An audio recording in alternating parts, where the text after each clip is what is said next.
নির্বাচন ভবনে সোমবার প্রধান নির্বাচন কমিশনার এম নাসির উদ্দিনের সাথে বৈঠক করে বাংলাদেশ আম জনগণ পার্টির প্রতিনিধি দল। ৬ সদস্যের এই প্রতিনিধি দলের নেতৃত্ব দেন দলটির আহ্বায়ক ড মোহাম্মদ রফিকুল আমিন। বৈঠক শেষে আমজনগণ পার্টির আহ্বায়ক জানান, দলের নিবন্ধন ও আগামী নির্বাচন অবাধ ও সুষ্ঠু করতে আলোচনা হয়েছে। তিনি বলেন, নতুন ধারার রাজনীতি করতে চায় দলটি।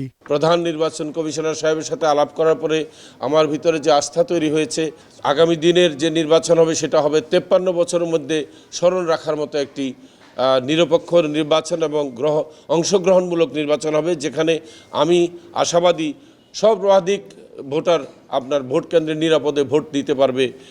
এই বিষয়ে ওনার থেকে আমরা আশ্বাস পেয়েছি। আমাদেরকে যদি নিবন্ধন দেওয়া হয়, আমরা রাজনীতিতে একটা নতুন চমক সৃষ্টি করতে চাই, একটা নতুন ধারা আনতে চাই রাজনীতিতে।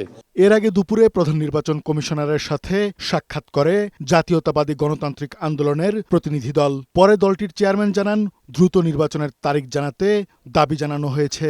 নির্বাচন পরিবেশ সৃষ্টি সম্বন্ধে আমরা বলেছি, ফেব্রুয়ারি 2026-এর প্রথমার্ধে ত্রয়োদশ জাতীয় সংসদ নির্বাচনের সম্ভাব্য তারিখ ধরে নির্বাচনের অনুকূল পরিবেশ তৈরির লক্ষ্যে নিবন্ধিত সব রাজনৈতিক সংগঠনের সাথে সংলাপ আয়োজন করা, অন্তর্বর্তীকালীন সরকারের সাথে নির্বাচন কমিশনের জাতীয় নির্বাচনের তফসিল এবং তারিখ ঘোষণা সংক্রান্ত আলোচনা হয়ে থাকলে তা দ্রুত জাতিকে জানানো। আওয়ামী লীগের পদধারী নেতারা যাতে আগামী নির্বাচনে অংশগ্রহণ করতে না পারে, এ ব্যাপারেও সিইসিকে বলেছে এনডিএম।